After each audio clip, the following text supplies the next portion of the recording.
¿Qué tal? ¿Cómo están amigos y amigas de esta comunidad? Como siempre un gusto, como siempre un placer que nos acompañen, que nos permitan estar con ustedes aquí, por supuesto, en Narrativas. Mi querido Ricardo Valderas, muy buenas tardes, ¿cómo andas? Querido Jesús, contento y divertido como cada sábado esperando ya este nuevo programa de narrativas. Un abrazo a nuestra audiencia. Y es que usted no lo sabe, antes de empezar este programa nos aventamos como una hora diciendo barbaridad y media, que nunca lo va a saber usted porque nunca los grabo, por supuesto. ¿O será que sí? No lo sé. Pero bueno, el chiste es que es muy particular todo esto. Mi querido Fede Bonazo, te saludo con gusto y de verdad, antes que otra cosa, felicitarte por tus participaciones en la Feria del Libro. Te he visto en varias de ellas. Ayer, por cierto, con un exitazo con el juguete rabioso. Y de verdad, muchas felicidades, querido. Sabes lo que te admiramos, lo que te respetamos, lo que te apreciamos. Así que muchas felicidades y bienvenido, como siempre, a las narrativas. Muchas gracias, querido Jesús, de verdad, por tus palabras que recibo con mucho gusto y orgullo. Sí, fue lindo el concierto y me hace mucho bien que digas lo que acabas de decir. Yo soy el agradecido siempre de que nos dejes usar tu espacio. Saludo con el cariño de siempre a mi hermanito Ricky Valderas y menos mal que no grabaste lo que estábamos hablando antes. Menos mal porque hubiera sido una herramienta extorsiva que Valderas y yo.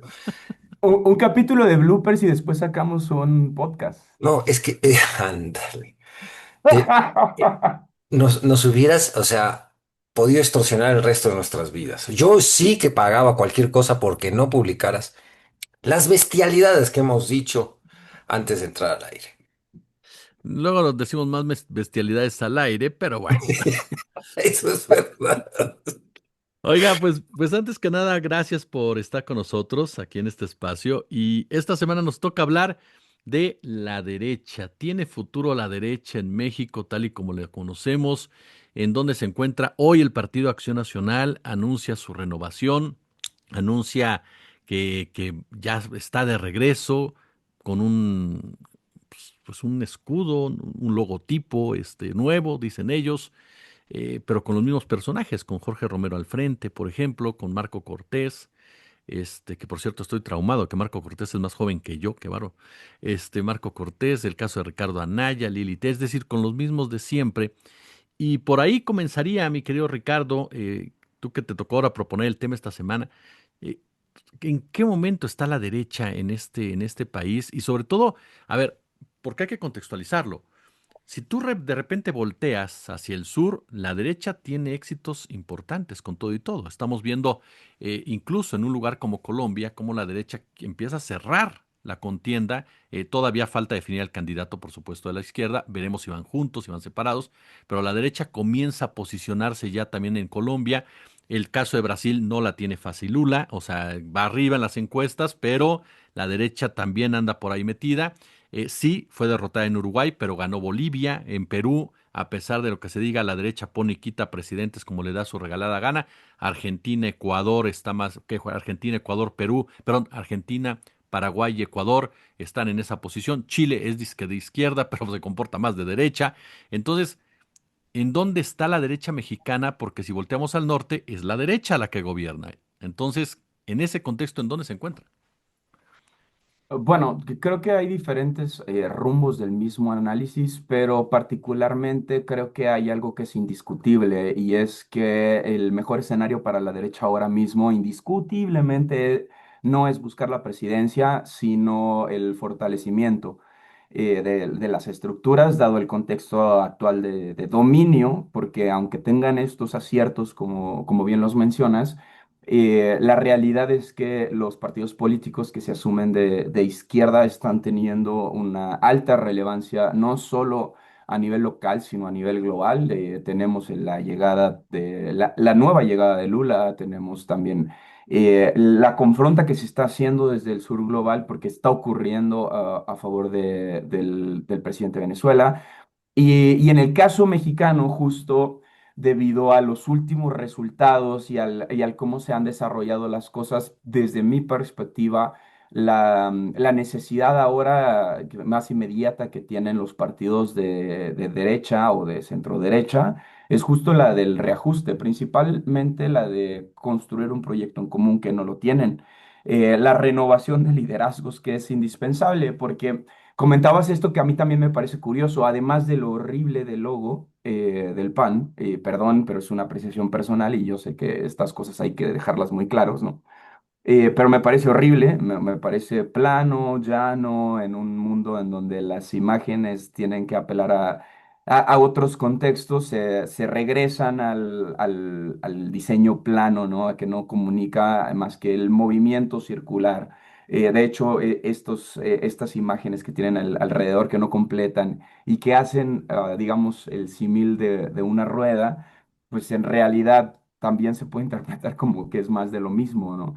Es decir, eso es un movimiento cíclico, pero me parece además bastante revelador porque estamos frente a una agrupación que ideológicamente verdad y de verdad lo cree, que las renovaciones son estéticas, no de fondo.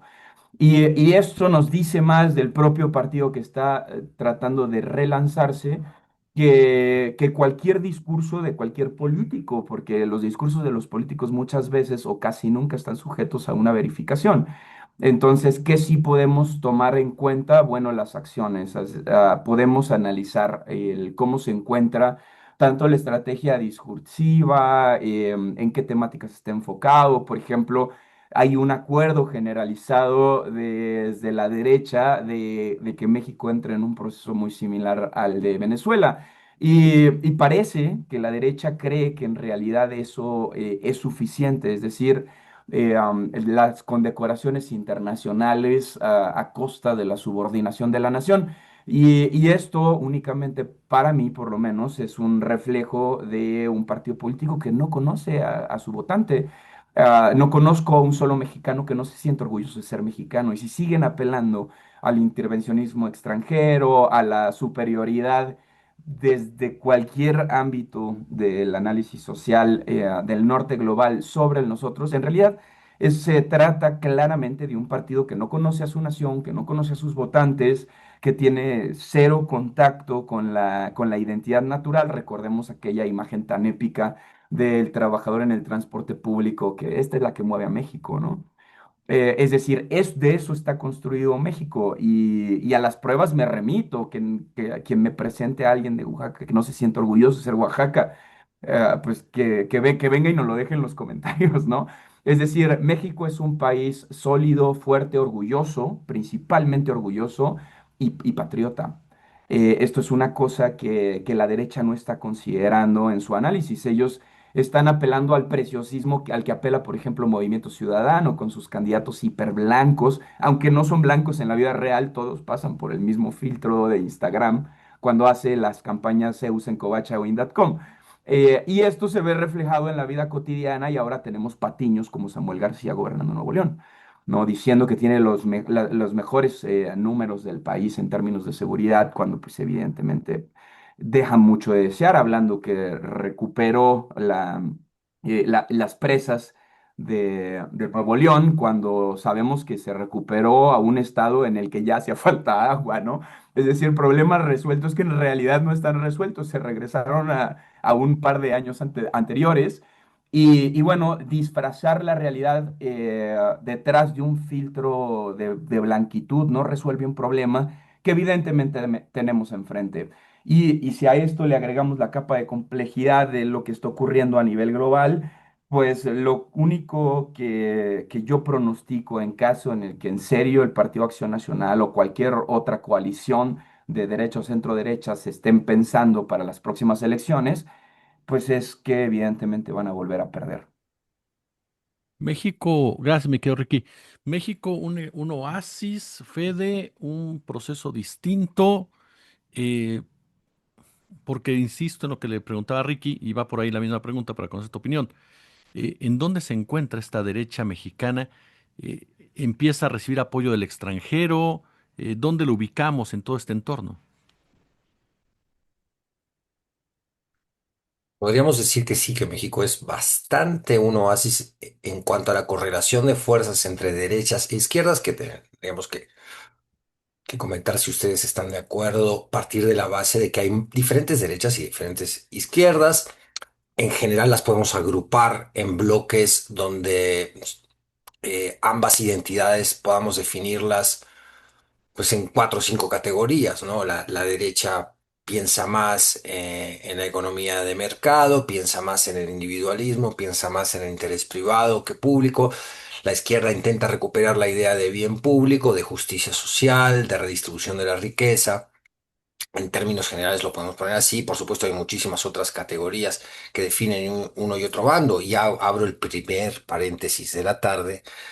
Sigue siendo más que pertinente estudiar la diferencia que hay entre una postura de derecha y una de izquierda. O para mí sigue siendo esa la gran pugna, el gran antagonismo que define a los modelos de sociedad en disputa.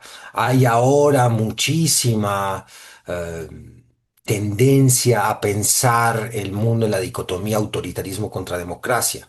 ¿No? Entonces hay gente que te dice, no, a mí lo que me importa es que este es un dictador, y Díaz-Canel es un dictador, Maduro es un dictador, y contra eso que con yo los dictadores no los aguanto, y vamos contra cualquier tipo de dictadura. Y Trump no es un dictador en términos formales, pero está perpetrando un genocidio. Sigue volando barcazas en el Caribe, que por cierto, el último episodio parece que hay sobrevivientes. Va a ser muy interesante si esos sobrevivientes pueden llegar a un estrado y testimonial y contarnos cómo fue la cosa. Netanyahu es el, el líder de la única democracia de de la región, como ellos se autoelogian. Y está perpetrando un genocidio, por cierto, está perpetrando también una violación al cese del fuego indispensable para que se puedan llevar a cabo los acuerdos disque de paz, que eso es una trampa perversa, que no tenemos tiempo a hablar ahora de ella, pero es una trampa perversa la que han instrumentalizado allí Netanyahu y Trump. Brillante trampa, ¿eh? Habilísima trampa diplomática a nivel internacional, donde ahora están culpando a los palestinos de que las cosas no se pueden llevar a cabo.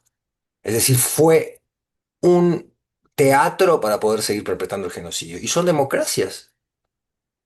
Está bien, te puede gustar más o menos Maduro, te puede gustar más o menos Díaz-Canel, pero una cosa es vamos a llamar, ¿quieren llamar dictador a Fidel Castro? Bueno, llamemos dictador a Fidel Castro, pero con ese dictador los derechos sociales estallaron en la isla.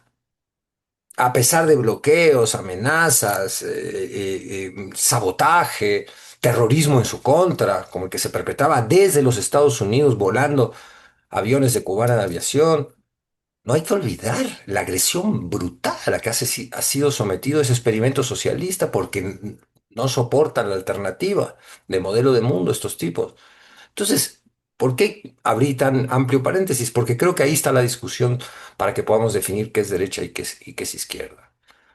Eh, entonces, mi ley es la libertad y es la lucha contra el autoritarismo de Cristina Fernández de Kirchner, que perdió por 1,5 puntos y se dio el poder. ¿Quién es más demócrata? Ella que se dio el poder con una diferencia mínima, que se hubiera podido aferrar al poder, decir que había habido irregularidades, lo cedió. Lo cedió con las consecuencias que eso tuvo para la Argentina cuando vino Macri y endeudó el país de una manera feroz. Claudia Sheinbaum es el autoritarismo, como dice la derecha mexicana. Y entonces que Salinas Pliego es la libertad, es el héroe, como piensan algunos papanatas que andan analizando desde afuera lo que pasa en México, que dicen, no, mi apoyo a los héroes que resisten la deriva autoritaria en México, la cooptación del Poder Judicial, y no se enteraron que el Poder Judicial estaba cooptado por el PRIAN. Ahí uno se pregunta cuáles son las verdaderas disputas. La verdadera disputa sigue siendo qué modelo de sociedad queremos, más solidario o menos solidario. Ningún autoritarismo es bienvenido. No estamos acá defendiendo ningún autoritarismo y tampoco estamos criticando a la democracia como acuerdo político. Pero no lo vemos a la democracia como excusa para perpetrar crímenes, a la democracia como fin en sí mismo. La democracia tiene que ser un medio para una mejor sociedad. Ahí está la disputa. Eh, ¿Y dónde está esa derecha hoy en México? Por suerte, la derecha formal, lo que podemos llamar la derecha liberal, aquella derecha de un Gómez Morín que fundó un PAN con ideales democráticos de verdad. Esa derecha va a tener que pensar muy claramente qué hace. Sigue haciendo partiditos, partidititos, opcioncitas. se sigue moviendo, Claudio X sale, Claudio X entra, pero finalmente tienen un gran dilema y es, ¿entramos en el populismo de ultraderecha o mantenemos la tradición de la derecha liberal que animó al PAN en algún momento, con un PRI destruido?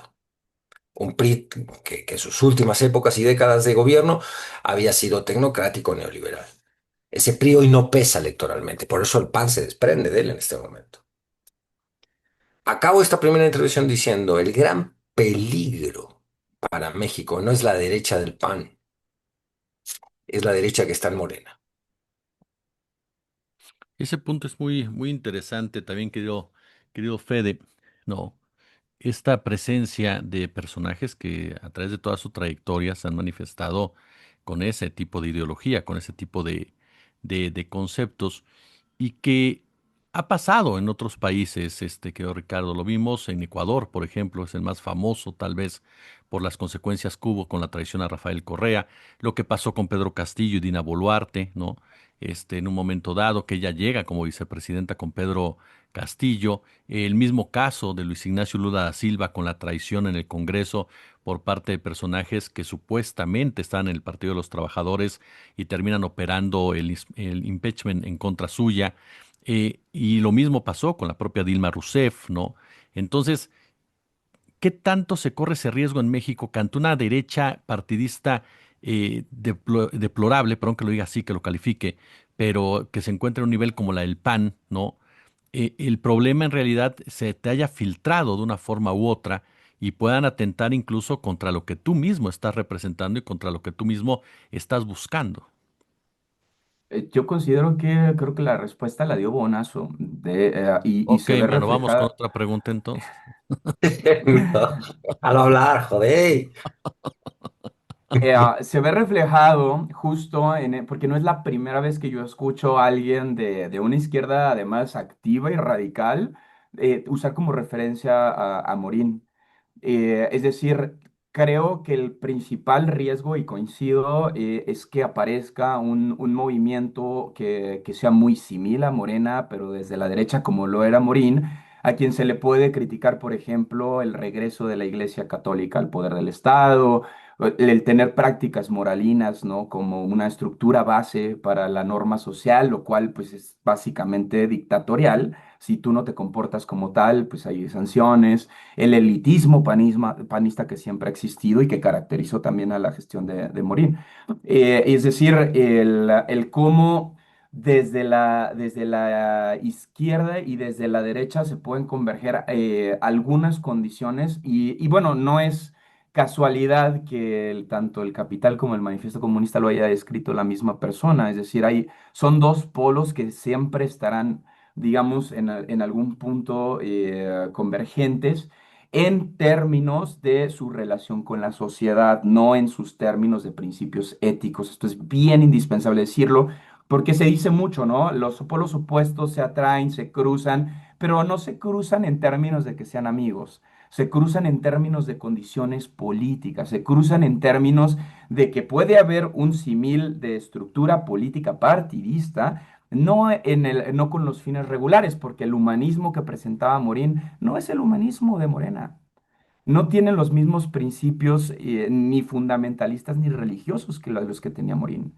Los principios filosóficos humanistas dejaban excluidas a las poblaciones indígenas y ahora tenemos un día, un año de la mujer indígena, ¿no? Es decir, los principios, aunque se pronuncian de la misma manera, siempre cuando tú te delimitas en una postura, particularmente filosófica o política, porque esta es una discusión de antaño, a mí me parece muy extraño, por ejemplo, que en México los comunicadores no se digan yo soy de izquierda o de derecha, cuando es una práctica evidentemente que va a servir en el cómo presentas la información a la audiencia.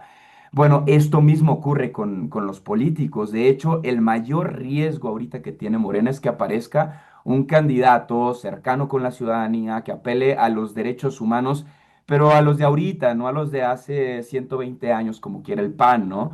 Y esto lo vemos estructurado porque ha pasado tanto tiempo que ahora afortunadamente la mujer puede votar, ¿no? Tiene derechos civiles.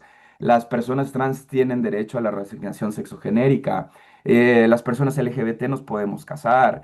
Y estos son los valores de la vida cotidiana. Y si tú vas a un lugar público y le preguntas a una persona, ¿quieres mantener tus derechos civiles? Nadie te va a decir que no. Entonces, mientras se disfrace, todo estará, digamos, parcialmente presente. Pero una vez que se pronuncia, ya eres irrenunciable. Y este es el gran problema de Morena. Yo sí creo que, por ejemplo, frentes bastante sólidos de la política nacional, como los grupos de Monreal, se pueden fortalecer y pueden generar una oposición sólida y sustancial en contra del partido dominante que es Morena. No solo por su justo ambivalencia en algunas posturas que son políticas. Si te dijiste de izquierda, no puedes hacer ciertas cosas que evidentemente tras la práctica política, las condiciones globales, pues muchos políticos tuvieron que apechugar. Entonces, entre que son peras o son manzanas, la ciudadanía lee esta indefinición política y dice, sí, son lo mismo.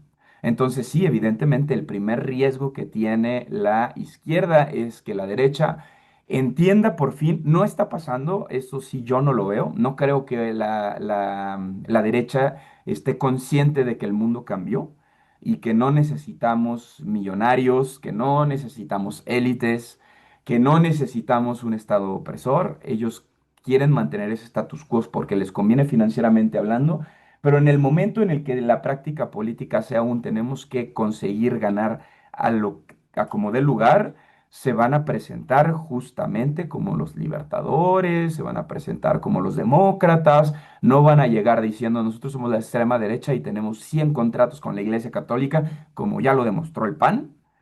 Y Corte B, tenemos una de las guerras que más vidas ha costado en el país, que es la guerra contra el narco de Felipe Calderón. Fede, el mundo, la derecha no ha entendido al mundo, o más bien dicho, México cambió. Es decir, ¿y esto por qué lo pregunto? Porque, insisto, los resultados de la derecha a nivel internacional son muy superiores a los de la izquierda. Entonces, México cambió o el mundo cambió y la derecha que no lo ha entendido es la mexicana. Y les extendería otro punto en este espacio. La derecha la podemos ubicar solamente dentro de los partidos. No, no, no. Hay una derecha ideológica que está en la iglesia, por ejemplo. Hay el famoso Yunque en México, ¿no? Esta entidad tan misteriosa como concreta, que ha tenido su influencia más en otras épocas de lo que parece que puede tenerla ahora.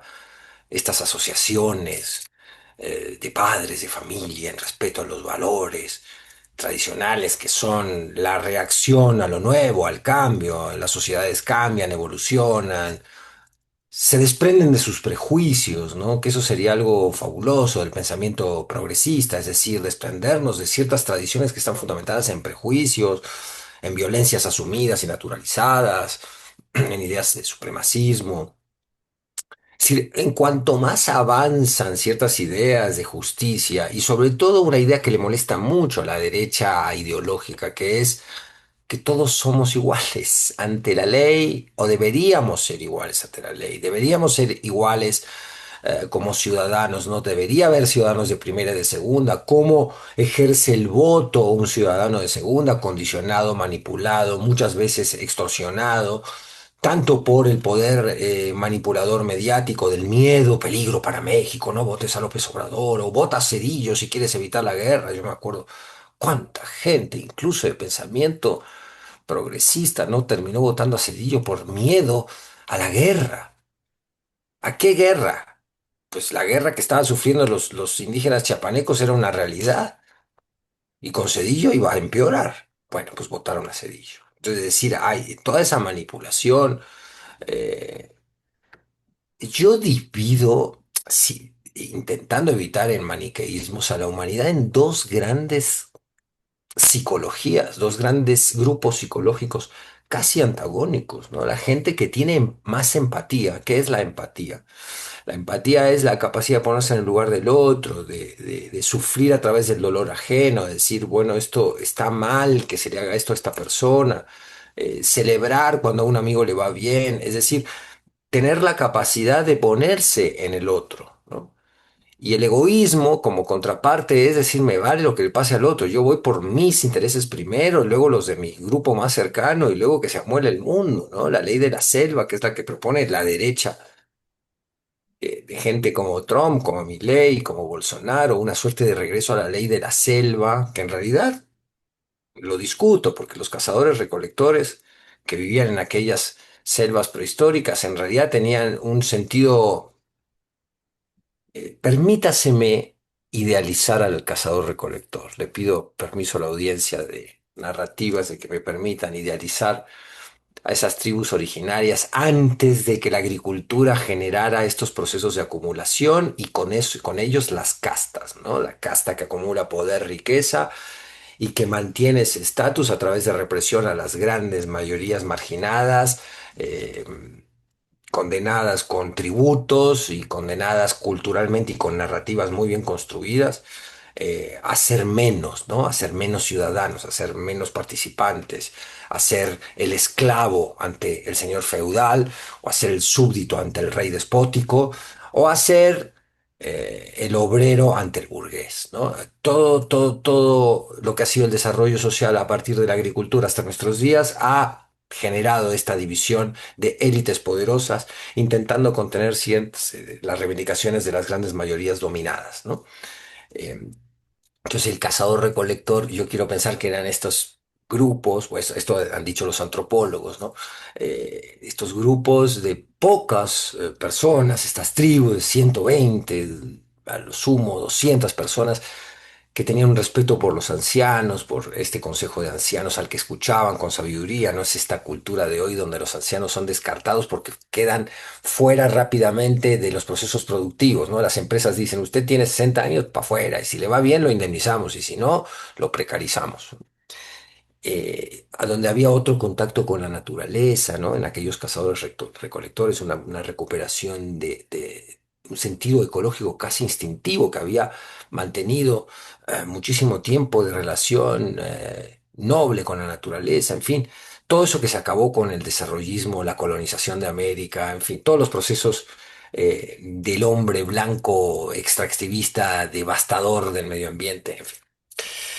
Eh, Cada vez que hay un proceso de intento de redistribución de la riqueza, de intento de justicia social, ahí la derecha salta. Las diferentes derechas que hay, la derecha mediática, la derecha ideológica, que aversa el cambio, miedosa del diferente.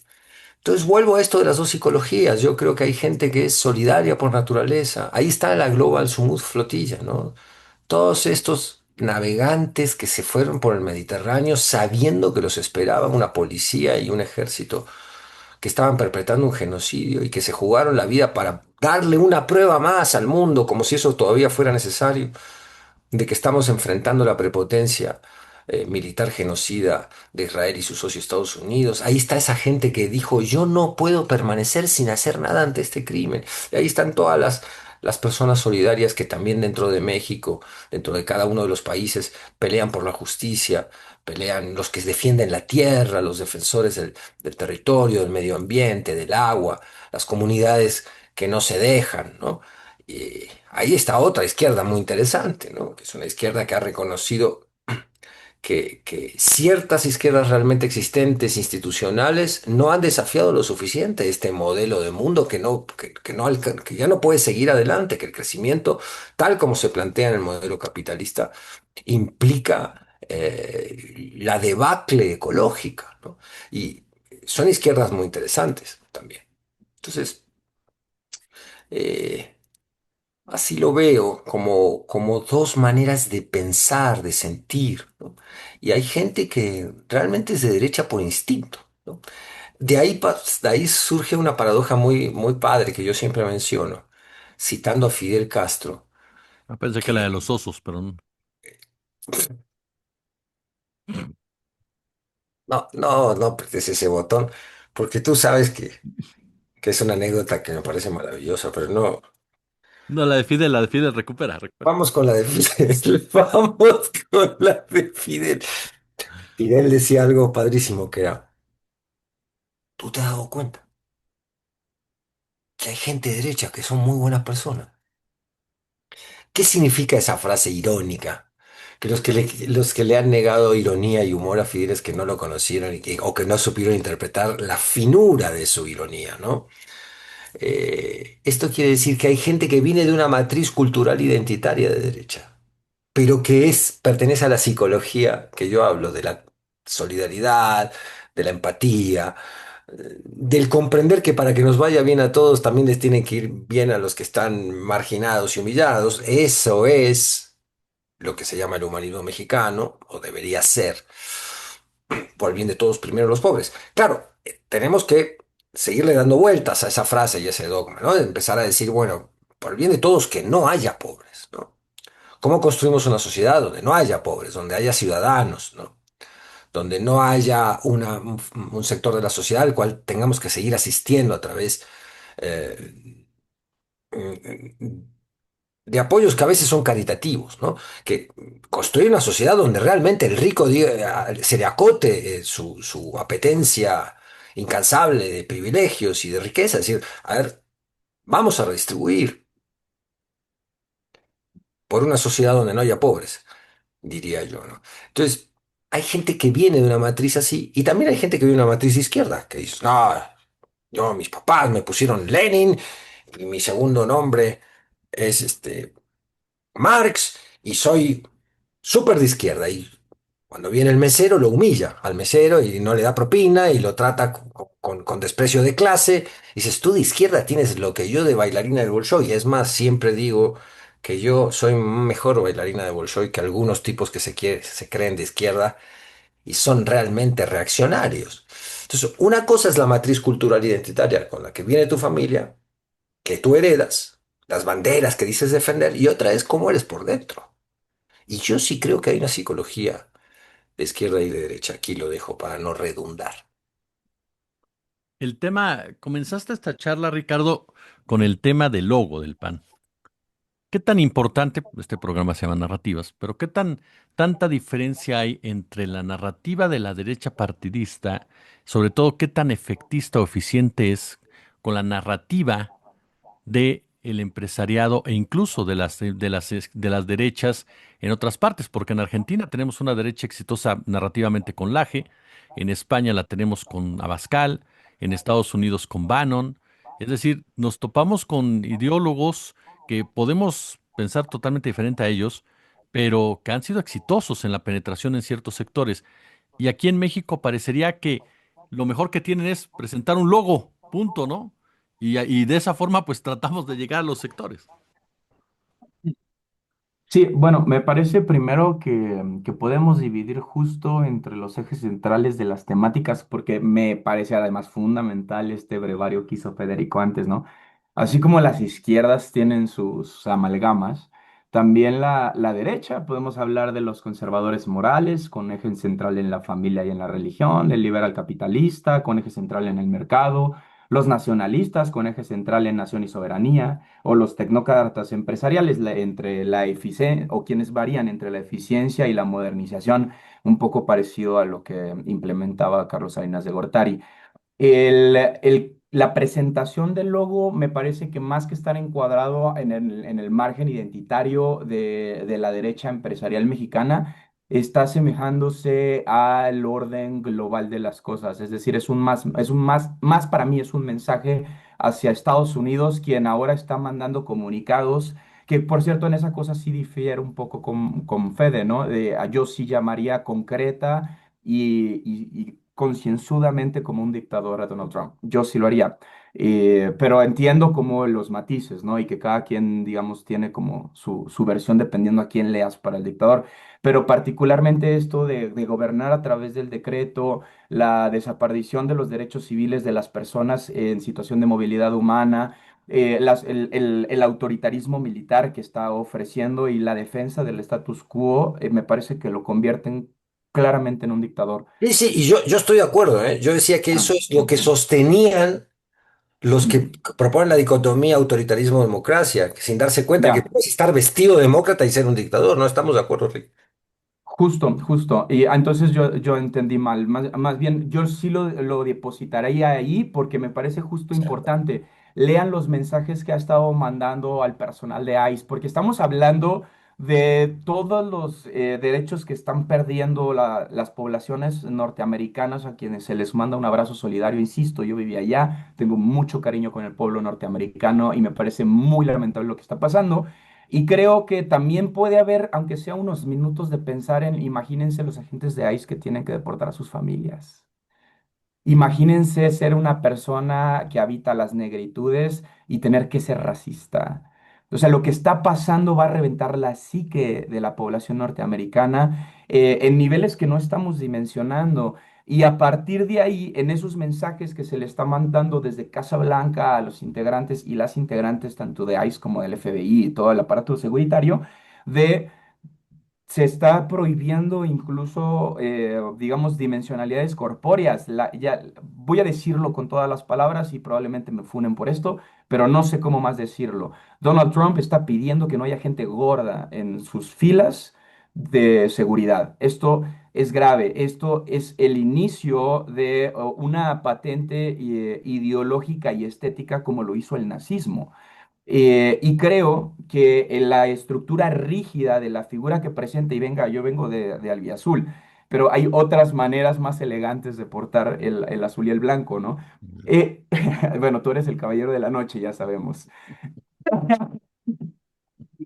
Esta estructura lo que está tratando de hacer, bueno, Sandra Cuevas no porque le urge fuero, ¿no? Por sus exnovios ahí de dudosa procedencia, pero lo fue. Pero personajes como Lili Telles, que fue el origen del por qué les pedí hablar de esto, me parece que, por ejemplo, personajes como Lili Telles son altamente peligrosos. Ahora mismo son altamente peligrosos porque cumplen toda la estructuración de la... ¿Cuál es la idea principal de la derecha? ¿Qué nos diferencia de la gente que nos decimos izquierda y derecha? Para mí, en la actualidad, ¿cuál es el tópico? La meritocracia. La gente de izquierda creemos que todos valemos lo mismo, que todos somos iguales ante la ley, el Estado y Dios, si quieren creer en Dios o no.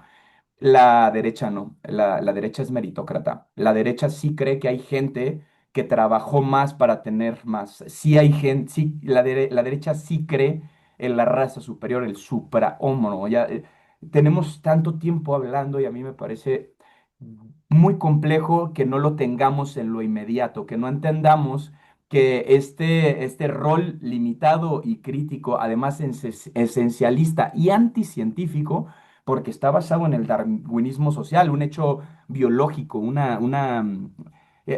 hecho biológico transformado en una norma social. El darwinismo social confunde lo que ocurre en la naturaleza con lo que debería de ocurrir en la sociedad. Esto es absurdo. Las sociedades no se construyen a través de los instintos.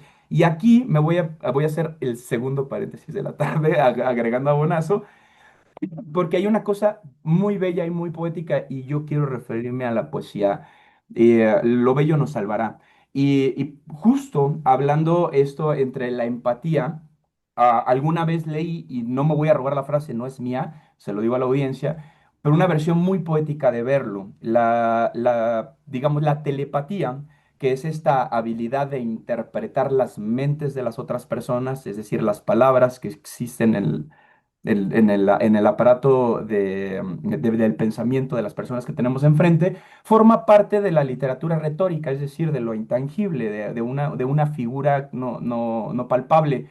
Pero entonces la biología nos dio un don fabuloso que es el de la empatía. Lo que sí podemos leer son las emociones. Entonces podemos acercarnos a lo humano. No, yo no sé qué estás pensando tú, Jesús, y qué está pensando Federico, pero sí puedo interpretar tu comunicación proxémica para saber qué es lo que estás sintiendo, si es miedo, si es amor, si es cariño, si es solidaridad.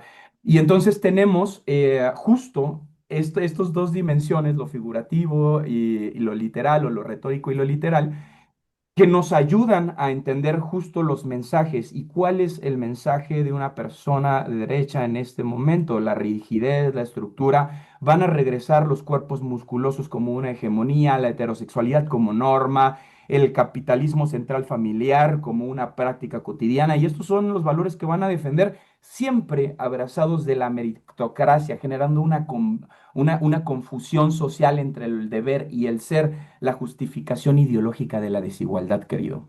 Eso es lo que están presentando como imagen pública. Como bien lo señalas, ¿no? En este momento, por ejemplo, hoy se llevó a cabo otra manifestación de No Kings con miles de personas en la calle en los Estados Unidos. Se da en el marco de una grabación que se filtra en donde les dicen qué decir literalmente, o más bien dicho, qué no decir a los reporteros que acudan a las conferencias de Donald Trump, ¿no? Y se da también en el marco de la renuncia del titular del Comando Sur, que se cansa de las políticas de parte de Trump en contra de Venezuela y de las posturas militaristas que está tomando Estados Unidos tan riesgosas. Entonces nos topamos sí, yo coincido contigo, para mí, con ustedes, más bien dicho, Trump es un dictador tal cual y lo que se ve en Estados Unidos ya es insostenible en muchos sentidos. Veremos hasta dónde aguanta la ciudadanía norteamericana y cómo se traspasa eso en el mundo, porque es el tema con Estados Unidos. Lo que hace Estados Unidos repercute en todo el mundo de una forma u otra. Y a eso voy también, querido Fede. Y sigo con esa pregunta de Ricardo, que tiene que ver con esto, con la comunicación. Ya lo describía muy bien Ricardo, el tipo de personaje que emana de la derecha o de esta derecha centrada en el supremacismo, y que es muy distinta a lo mejor de la otra derecha que conocimos, ¿no? Y que fue barrida completamente por López Obrador, que los hizo papilla, literalmente, pero que esta comienza a radicalizarse más y no tiene filtro alguno, no tiene ya el filtro de decir, como a lo mejor Santiago Krill podía ser un supremacista, pero se mantenía de cierto tono en sus declaraciones. No lo encontramos ahora con una Lili Telles que abiertamente se manifiesta como tal, o no lo topamos, por ejemplo, con un Salinas Pliego, ¿no? Que abiertamente se va en contra de las cuestiones más loables, incluso burlándose de gente que lo perdió todo en una tragedia, como es por las lluvias en Veracruz. Entonces, esa radicalización en la narrativa y qué tanto impacta en la sociedad. ¿Cómo construye, no? Déjame plantearlo así, si te parece. ¿Cómo No construye me la parece, derecha? de todas formas lo vas a hacer, hermano, así que vas. ¿Cómo construye la derecha mexicana una narrativa que le pueda permitir crecer y revertir la correlación de fuerzas? Que tú, como muy bien lo decías, está destrozada. La derecha mexicana, sobre todo partidista, está destrozada. Por eso yo decía que el gran peligro no viene del PAN, viene de Pedro Aces, de Rubiera Ávila, de Alejandra del Moral, de los Yunes, de toda la derecha que está dentro de Morena. Alguna que es menos ideológica y más es derecha empresarial, ¿no? Pero que finalmente van a confluir en una agenda. Y es una agenda que tiene dos rasgos muy peligrosos. Vuelvo a lo de la narrativa ahora, ¿eh? Si es que el cerebro me lo permite, si no ustedes me ayudan. Tiene dos rasgos muy peligrosos esa derecha dentro de Morena. Una es que es proempresarial, es decir, que va a frenar una serie de iniciativas, reformas, o puede apostar en el 30 a revertir una serie de reformas que son pro trabajador y trabajadora y que eso le cuesta al empresario. Seguir subiendo el salario mínimo, reducir las horas de trabajo, incrementar y elevar a rango constitucional ciertos derechos sociales y laborales que le molestan mucho al empresariado.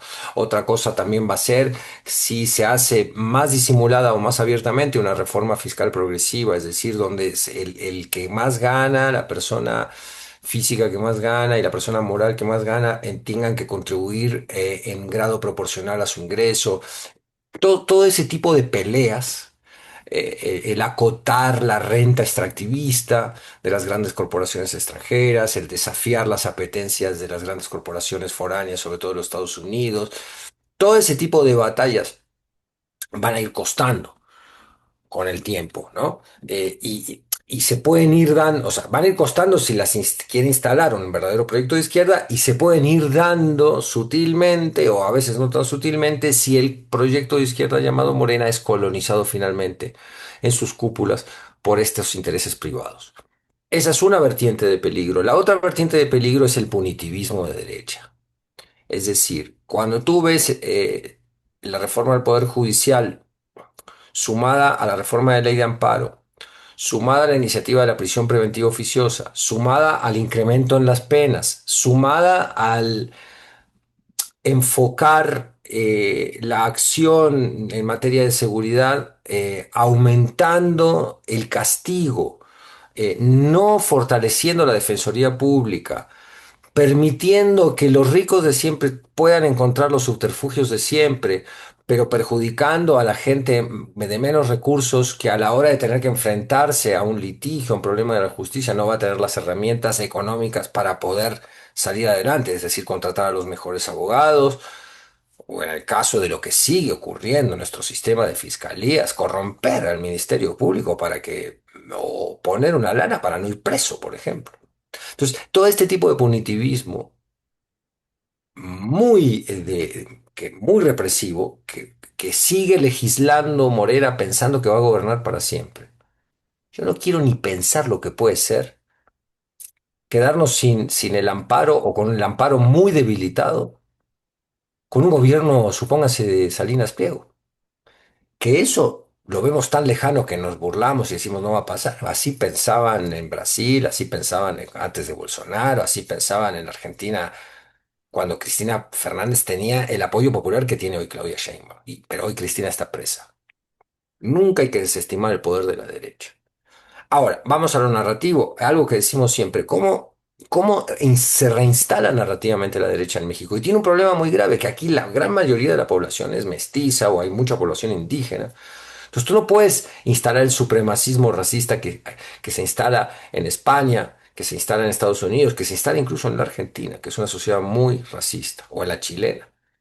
Aquí no puedes porque tienes el 70% del electorado en contra, ¿no? Puede haber un 30% que apoya a la señora de la marea rosa que gritaba indio patarrajada como un insulto. La verdad es que ser indígena es un orgullo en México y en el mundo, porque está en la resistencia indígena gran parte de la dignidad, de la reserva de dignidad que tiene el planeta. Entonces, una derecha que se encuentra con un dilema de cómo construyen todas las otras ultraderechas que hemos visto hasta ahora su relato para instalarse. Tienen que encontrar un chivo expiatorio donde depositar toda la frustración y bronca de las clases que han sido olvidadas por el sistema, desviarlo hacia un sector. Eso hizo el nazismo con los judíos. Son los judíos los problemas de Alemania. Son los judíos los que han causado la terrible inflación en la que vivimos. Son los judíos. Esa era la narrativa nazi. La narrativa de Trump es que ese problema son los migrantes que han llegado a robarle el trabajo a los verdaderos americanos, a los güeros. Ese es el esquema que utilizó Milei, la casta, hablando de que los políticos peronistas se habían corrompido y habían endeudado el país y poniendo en un sector político todas las culpas que venían en realidad y que habían sido más acentuadas, no es porque la izquierda ya no haya cometido errores, pero eran principalmente culpas que habían cometido los gobiernos de derecha. Entonces, esa narrativa prende como una llama en un pajar seco, o sea, en la hierba seca. Eh, Porque mucha gente encuentra un rápido alivio a su propia frustración diciendo, claro, el problema son los judíos, no, claro, el problema es el migrante, el problema son la casta política, sin darse cuenta que el problema es la casta económica de la cual Milei es un agente. Entonces, ¿cómo instala la derecha mexicana ese chivo expiatorio? Primero, si Morena y la 4T le roban las herramientas punitivistas, que son típicas de la derecha, el populismo punitivista, ahí se queda sin elementos, ¿no? Narrativamente, ¿cómo instala que ellos han intentado y su único leitmotiv que más o menos puede pegar es que este es un narcogobierno? Y van a insistir por ahí, y van a insistir por ahí. Pero están tan quemados ellos también, tan quemados en relación con el crimen organizado. El PAN con el cártel inmobiliario en la Ciudad de México. Gobernadores también panistas o priistas en su relación con el crimen organizado. García Luna, en fin, no tienen cómo diferenciarse muy claramente. Entonces, lo que no se ve es cómo esa derecha va a poder reinstalarse narrativamente, reconstruir su identidad. Si se van al populismo de ultraconservador, tipo Milei, que es lo que viene a aconsejarles Cayetana Álvarez cuando viene aquí, invitada por Salinas Pliego, que es todo el speech de Salinas Pliego. ¿Cómo va a aprender ese speech? Porque es gente que está destrozada políticamente. Salinas Pliego no quiere pagar lo que le debe al fisco o está presentando amparo tras amparo tras amparo para postergarlo lo suficiente como que se acaben los tiempos, fallezca él antes de poder pagar lo que lo que adeuda. Y así lo ve la sociedad, así lo ve el 70% de la sociedad. Entonces, no se ve por dónde se puede colar la narrativa del chivo expiatorio que necesita la derecha para instalarse y criticar la 4T y por dónde el déficit en la seguridad pública podría ser, ¿no? Que la derecha diga, bueno, esto es un desastre, es un caos, hay un desorden, la sociedad necesita la intervención de los Marines. Ese es el otro lugar por donde se podrían colar. Pero narrativamente no se ve en el corto plazo cómo se reconfigura. Da gracia, hasta da un poco de pena ajena decir, bueno, estos cuates vuelven a hacer partiditos con eslogans nuevos y logos nuevos y hacen logos. Están en el reciclaje de logos hace 10 años y no salen del reciclaje de logos. No tienen una sola idea, no se les cae una sola idea. Morena les ha robado todo, incluso les ha robado ciertas agendas típicas de la derecha. El gran problema es el 30 y con esto concluyo y pido disculpas si me extendí. ¿Quién va a heredar el obradorismo en el 30? ¿Quién va a sostener las ideas del humanismo mexicano en el 30? ¿Hay un claudismo en desarrollo? ¿Dónde están las figuras del claudismo? Porque si Ebrard se queda con el poder o si se queda Omar García Harfuch con el poder, vamos a retroceder muchísimo. Hay que radicalizar el proceso de izquierda. ¿Cómo lo radicalizamos? ¿Con qué figura? ¿Con qué líder? ¿Mm? Ojalá la reforma electoral, en vez de evitar, esto lo digo irónicamente, claro, en vez de proponer que no haya reelección, hubiera propuesto que lo hubiera y Claudia podría gobernar otros 6 años. ¿Qué vamos a hacer sin Claudia? ¿Quién viene? Es una pregunta que le dejo a la audiencia de narrativas. Sí, y en realidad hoy, en este momento, en este instante, digo, falta mucho. Estamos hablando de que faltan 6 años todavía. Pero en este momento los dos nombres que más se mencionan al interior y al exterior de Morena son Marcelo Ebrard y Omar García Harfuch. Marcelo Ebrard por la operación que lleva, que algunos, incluso Jorge Cepeda tituló una columna Las 3 vidas de Marcelo, ¿no? En donde se ubica hoy en una posición debido al trabajo que está haciendo desde economía con Estados Unidos y demás, en una posición en donde hay gente que no lo ve mal. Y García Harfuch por el tema de la seguridad. Y son dos personajes que distan mucho de ser representantes de la izquierda, cualquiera de los Así dos, es. ¿no? Con una formación netamente de derecha. Aun y cuando Ebrard tomó una agenda social de izquierda en la Ciudad de México, económicamente él su visión es neoliberal, porque así se forjó en la política con Camacho, Salinas y con todo este grupo. Finalizaría simplemente con otro punto. Ya hablaban de todo ello, pero me quiero ir a dos chiquipartidos, que yo no sé qué tanto en este compendio de ideas y demás pueden convertirse en un problema más adelante, y agrupando sobre todo este tipo de personajes, que uno ya los agrupa, que es el Partido Verde, por ejemplo, y que tiene un vínculo directo con Salinas Pliego, porque lo sabemos, hay gente del Verde que es gente cercana a Ricardo Salinas Pliego.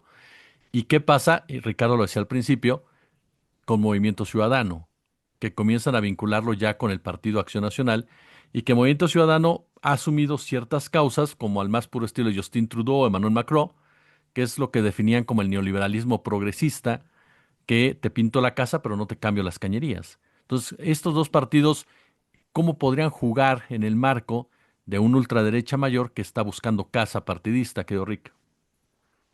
Para mí estos dos partidos seguirán, digamos, orbitando. Son partidos satelitales y en México siempre han existido. De hecho, creo que el mejor ejemplo de esto es el Partido Verde. Se ha involucrado en tantas cosas. El Partido Verde ha apoyado, por ejemplo, la pena de muerte. El Partido Verde ha solventado las peores vejaciones de las fantasías homoeróticas de la derecha mexicana y después va en coalición con Morena. No creo que nadie se pueda tomar en serio algo así. Lo vimos particularmente con Movimiento Ciudadano, ¿no? Todo Bueno, el pero mundo acuérdate de algo, hermano. Si mañana el propio 20 integrantes del Verde no votan las reformas, te paran todo. te pueden paralizar, digamos, en términos de acuerdo, pero ya se les pagó, ya están cobrando en sus curules, que eso es lo que querían para no desaparecer. En ese escenario rompería acuerdos y haría que Morena tuviera que tener otra respuesta frente a ellos. Es decir, Morena tiene al Partido Verde únicamente por un acuerdo de conveniencia. Particularmente, por ejemplo, el caso de Jalisco, todos los candidatos de la Alianza Guinda, pues en realidad era el viejo PRI. Estaba Claudia Delgadillo, estaba Eduardo Almaguer como representante de Morena en Jalisco. La verdad es que pues me reí mucho. Fue el ex fiscal de Jalisco involucrado en un caso de despojo de tierras. Claudia Delgadillo también con escándalos muy parecidos a los de Sandra Cuevas, pero a nivel local. Y esto representó a Morena, y a Morena no le molestó que esto representara a Morena en lugares en donde electoralmente no eran significativos. Pero todo el mundo sabe que es un juego y todo el mundo sabe que ellos siguen jugando o para el Partido Verde o para sus partidos regulares. Seguirán en los espacios en donde no tengan relevancia, como Chiapas, como Michoacán, como Jalisco, como Aguascalientes. Aguascalientes también está lleno de derecha, el partido Guinda. Y en esa estructura me parece que hay que dimensionarlos también en el tamaño adecuado. A mí me preocupan más los partidos emergentes con tintes religiosos. Eh, Eso sí que se pueden estructurar y han demostrado, no solo en México, sino en América Latina, que no necesitan el poder político porque no es necesariamente lo que están buscando.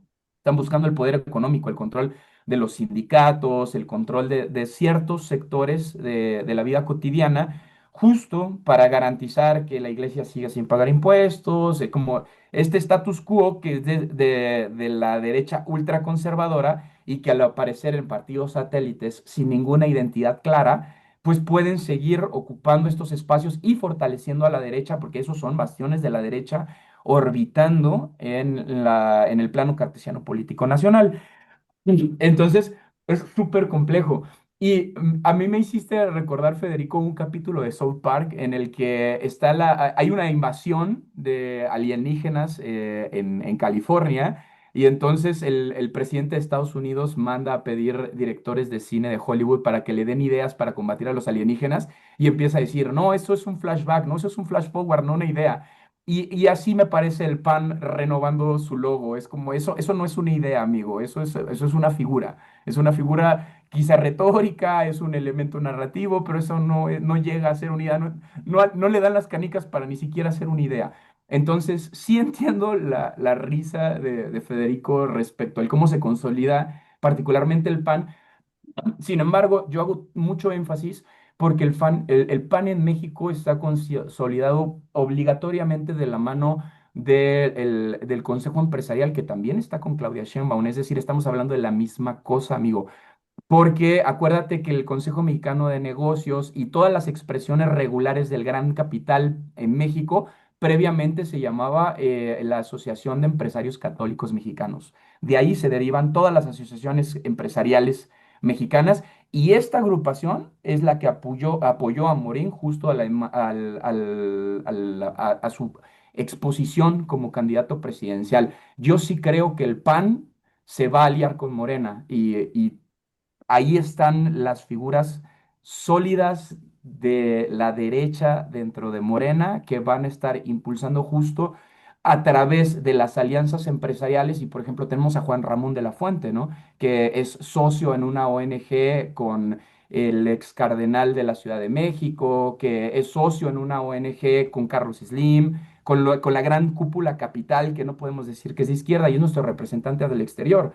Entonces, este señor sí se sienta con las grandes cúpulas capitalistas de esta nación. Ahora mismo tendrá un perfil más o menos como se le quiera calificar, pero evidentemente si es socio, es decir, hay inversión de por medio, pues no va a afectar los intereses. Yo no sé en qué haya terminado la sociedad del SECAM, que creo que era No, no es el SECAM, pero era una ONG en la que era socio con el ex cardenal que protegió a los legionarios de Cristo.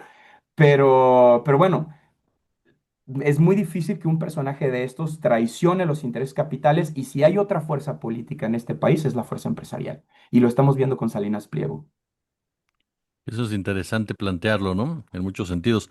Que te soy honesto, digo, Juan Ramón de la Fuente a nivel es un personaje deleznable.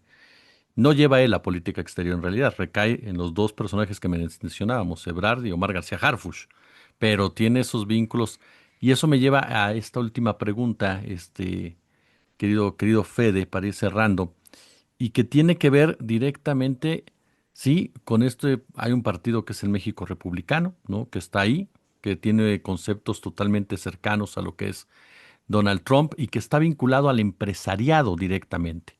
Caso concreto, Larry Rubin, ¿no? Quien es el hombre de los negocios en Estados Unidos y es uno de los principales promotores de este partido. ¿Qué tanto puede presentarse eso? La participación empresarial ya de forma como tal, porque hay empresarios que están ahorita con la 4T, pero que ha impulsado a Xóchitl, hay que decirlo. Ahí está Grupo Lala, ahí está FEMSA, que no son cualquiera, o sea, son personajes, son empresas muy fuertes en este país. ¿Pueden jugar a final de cuentas o el empresario es, como se ha definido también, un ente que se va a adaptar en muchos sentidos a lo que le traiga negocio o nunca estará cómodo si no hay uno de los uno de los suyos o una de las suyas sentada en la silla del águila?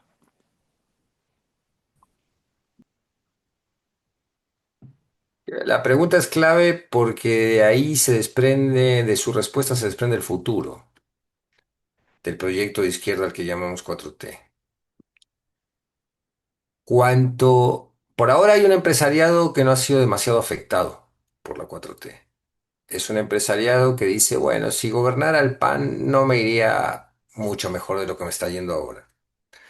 Cuando uno ve las concesiones que le hace la 4T a ciertos grupos empresariales que con enorme habilidad ha sabido darle un poco más a algunos que a otros y dar algunas batallas que tenía que dar contra la codicia empresarial, sobre todo de las grandes cúpulas, ahí te das cuenta que por ahora está controlada la situación. En el momento en que la 4T quiera acentuar su programa de justicia social, que inevitablemente está atado a dar ciertas batallas a los privilegios de los sectores ricos acostumbrados a ese statu quo, a los verdaderos dueños del país, ahí puede entrar en conflicto verdaderamente la 4T. Lo que no se ve es cómo va a construir ese empresariado, acaso molesto, pero más o menos tranquilo hoy, con uno futuro que pueda estar realmente ya muy enojado porque se le ha tocado el privilegio, no sus derechos de hacer negocios, sino sus privilegios. Ahí se va a dirimir el futuro del proyecto de izquierda. Pero lo que no se ve es cómo va a construir ese empresariado más o menos molesto un espacio político desde el cual contender contra Morena. Es lo que estamos analizando en esta mesa hoy. ¿Cómo demonios hace la derecha para construir una nueva identidad? ¿Qué bandera va a usar? Y lo decíamos en la intervención pasada, o el del déficit en materia de seguridad, o que este es un narcogobierno que además se pueden unir. Pero ninguna de los dos es demasiado fuerte, sobre todo porque la 4T ha empezado a ofrecer resultados concretos en el tema de seguridad. Y sobre todo también porque el control sobre el nuevo Poder Judicial a través del Tribunal de Disciplina y de una jurisprudencia que está tendiendo hacia lo punitivista, insistimos, le va a arrebatar también esa bandera a la derecha. A la derecha nominal, porque estas son acciones de derecha, como hemos establecido. Es decir, ahí es cuando uno se puede explicar desde la perspectiva pragmática, no ética, se puede explicar ciertas claudicaciones de Morena o de la 4T, que tienen que ver con una gran sabiduría y talento político, de entender cómo se maneja la correlación de fuerzas. Morena entiende que no puede hacer una pelea frontal ni con los Estados Unidos, ni con el empresariado, ni con los militares. Entiende que se mueve entre ese fino equilibrio entre los poderes que la rodean y la amenazan. Entonces sabe que si aprieta demasiado la tuerca de la transformación, puede caer derrotada por intentar profundizar la transformación. Y por supuesto, nosotros podemos desde nuestros hogares exigirle a Morena que aprieten las tuercas de la transformación y que la T realmente signifique transformación. Pero también sabemos que cuanto más lo haga, más peligro tiene ser desafiada. Aún así, insisto, y con esto termino, no se ve políticamente. Tendría que recurrir, no sé, a un golpe de Estado, a una intervención estadounidense. No se ve, y eso se ve lejano y disparatado. No imposible, Por eso tenemos mucho miedo de lo que está ocurriendo en Venezuela. Primero, porque pensamos que los problemas de los venezolanos y el petróleo, primero, el petróleo de los venezolanos es de los venezolanos. Segundo, el problema de la democracia interna de Venezuela la deben resolver los venezolanos, no Donald Trump. Y si agreden a Venezuela, es una señal de que pueden agredir a cualquier país de Latinoamérica. Y México es un país de Latinoamérica. Por una serie de razones parece como impensable una intervención o una injerencia ya directa del imperio sobre México. Pero bueno, no sería la primera vez en la historia que sucede. Entonces, ahí está la clave de todo, ¿no? ¿Cómo va a construir la derecha mexicana? Va a reconstruir, mejor dicho, su identidad. ¿Desde qué plataforma se va a levantar política? En este momento no se ve. Se podrían fusionar Movimiento Ciudadano con el PAN. Todo lo que ha construido Movimiento Ciudadano como identidad moderna, que no es lo mismo, claro que el mismo Alfaro y tantos de sus representantes se han encargado de echar a perder. Se vendría abajo si se une con un PAN muy desprestigiado. En este momento, la derecha mexicana formal, tradicional, está derrotada. Ha jugado sus cartas dentro de Morena. Aquí lo dejo. Y aquí llegamos precisamente en este tema, amigos y amigas de narrativa. Sí, en el caso de Trump, solamente apuntalar que con Trump se ha dicho demasiado que no es posible, no es posible, y tristemente hace muchas cosas posibles. Mi querido Ricky Valderas, yo como siempre te agradezco muchísimo tu presencia en este espacio tan sui generis como es narrativas, querido. Al contrario, querido Jesús, para mí siempre es un privilegio compartir este espacio contigo y con el querido Federico, de quien estamos muy emocionados por su próximo lanzamiento. Y si me permiten cerrar con una frase, mantengamos a la derecha sascandil y liliputense como ha estado hasta ahora. No dejemos que avance. Es un problema que tenemos enfrente y que es real. Lo estamos viendo en cómo se legisla en ciertas localidades, el aumento de la violencia en otros, la disminución de la violencia también en otros aparatos. Recientemente hablé con el director de Undocs sobre lavado de dinero y me decía claramente, México es un ejemplo para el resto del mundo en combate al lavado de dinero. Tenemos que tener esta información a la mano para justo tomar una decisión informada. Un abrazo a ambos. Mi querido Fede Bonazo, muchísimas gracias, querido, y tarde que temprano te vamos a pedir que cantes aquí una rola del juguete rabioso. No, muchas gracias a ustedes dos. Estoy muy contento con el regreso del juguete porque me permite volcarme a cosas que me hacen mucho bien. El análisis político me gusta y ni hablar, compartir con ustedes los sábados y con la audiencia de narrativas me hace mucho bien. Insisto en que leo todos los comentarios, incluso los que nos critican. Pero es un gusto ver cómo esta comunidad ha ido creciendo, cómo hay muchas voces que interactúan con nosotros en los comentarios en YouTube. Pero el regreso del juguete me tiene muy contento y mando un comercial con el permiso tuyo, querido Jesús, que es que hoy salió al mundo la segunda canción de nuestro nuevo disco que se llama Ya Verás, la canción, Ya Verás, la pueden encontrar en YouTube, El Juguete Rabioso Banda en YouTube. Y es una rola a la que le tengo particular cariño y habla un poco desde otros ángulos, otras preocupaciones, desde invocar a la poesía y a la libertad. Pero habla de que también está en nuestras manos pelear por una mejor sociedad. Ojalá que la disfruten, que la escuchen, queridas amigas y amigos, y muchas gracias, Jesús, por permitir el autocomercial después de un programa de intensa reflexión política. No, hombre, no hay nada que agradecer, querido. El agradecido soy yo siempre con ustedes dos. Nos vemos, gracias, échele el super chat, el super gracias, si es usted tan amable, comparta este video, 20:30 César Pineda, 21:30 Sasi Alejandre. Gracias, buenas noches.